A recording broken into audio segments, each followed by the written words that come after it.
Hello friends, welcome back to our channel.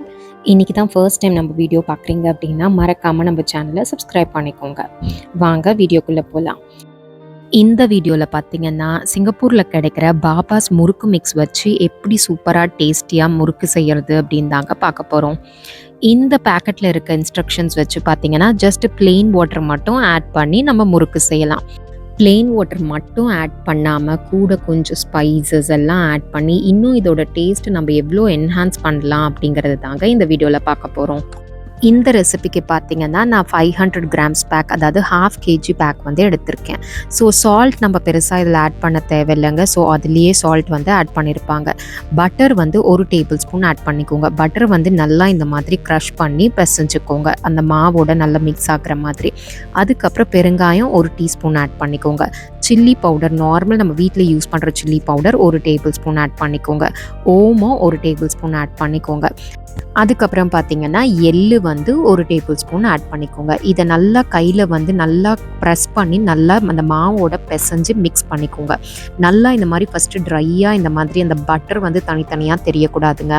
So அது நல்லா மாவோட பிளெண்ட் ஆகிற வரைக்கும் பிசைஞ்சிட்டு தண்ணி ஆட் பண்ணிக்கோங்க.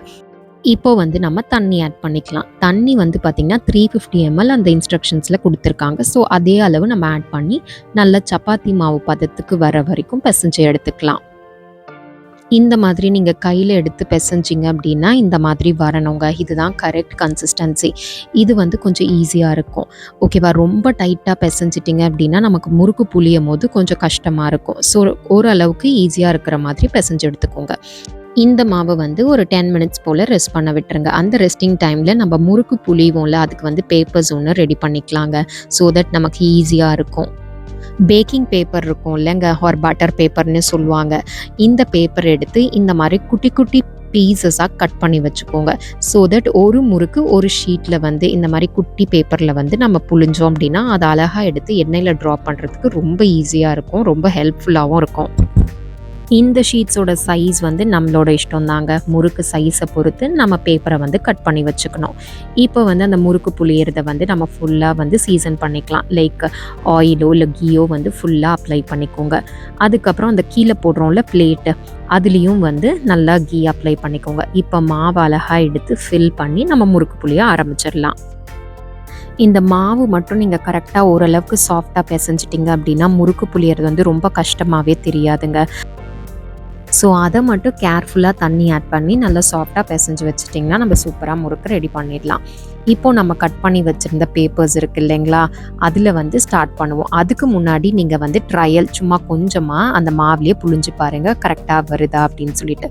அதுக்கப்புறம் ஒரு ஷீட்டாக எடுத்து நம்ம முறுக்கு அழகாக இந்த மாதிரி புழிஞ்சு வச்சிடலாம்.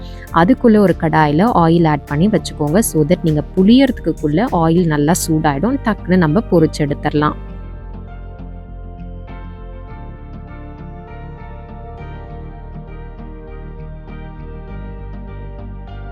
இந்த பேப்பரில் புளியும் போது பார்த்திங்கன்னா அழகாக வந்து நம்ம ஆயிலில் போடும் போது ஈஸியாக ட்ராப் ஆகுங்க.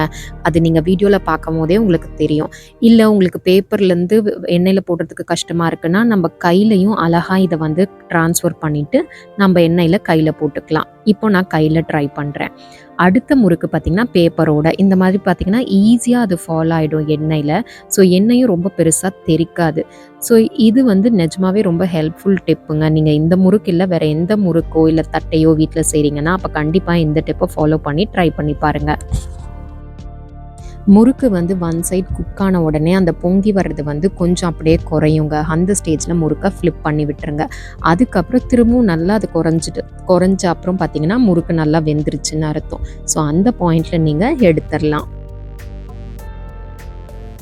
ஸோ இந்த மாதிரி பேப்பரில் போடும் போது என்ன ஆகும்னா இந்த முறுக்கு ஒரு பேட்ச் குக் ஆகிறதுக்குள்ளே அந்த பேப்பர்ஸில் நீங்கள் வந்து அடுத்த பேட்ச் புழிஞ்சு ரெடியாக வச்சுக்கிட்டீங்க அப்படின்னா இது குக் ஆகி நம்ம எடுக்கும் போது அந்த பேட்சில் இருக்கிறத புதுசாக அடுத்த பேட்சை வந்து ஈஸியாக நம்ம எண்ணெயில் போட்டுடலாம். ஸோ வந்து இது கொஞ்சம் டைம் சேவிங்கும் இருக்குது, அதே மாதிரி ரொம்ப ஹெல்ப்ஃபுல்லாகவும் இருந்துச்சுங்க. இப்போ முறுக்கு எல்லாத்தையும் ஒரு டிஷ்யூ பேப்பரில் ட்ரான்ஸ்ஃபர் பண்ணிவிட்டு அதுக்கப்புறம் ஒரு ஏர்டைட் கண்டெய்னரில் நம்ம ட்ரான்ஸ்ஃபர் பண்ணிக்கலாம். எவ்வளோ க்ரன்ச்சியாக கிறிஸ்பியாக இந்த முறுக்கு இருந்துச்சுன்னு இப்போ பார்த்தீங்கன்னா உங்களுக்கு நல்லாவே தெரியுங்க. இந்த வீடியோ உங்களுக்கு ஹெல்ப்ஃபுல்லாக இருந்துச்சு அப்படின்னா மறக்காமல் நம்ம சேனலை சப்ஸ்கிரைப் பண்ணிக்கோங்க. ஃப்ரெண்ட்ஸோடையும் ஃபேமிலியோடையும் ஷேர் பண்ணுங்கள். தேங்க்யூ.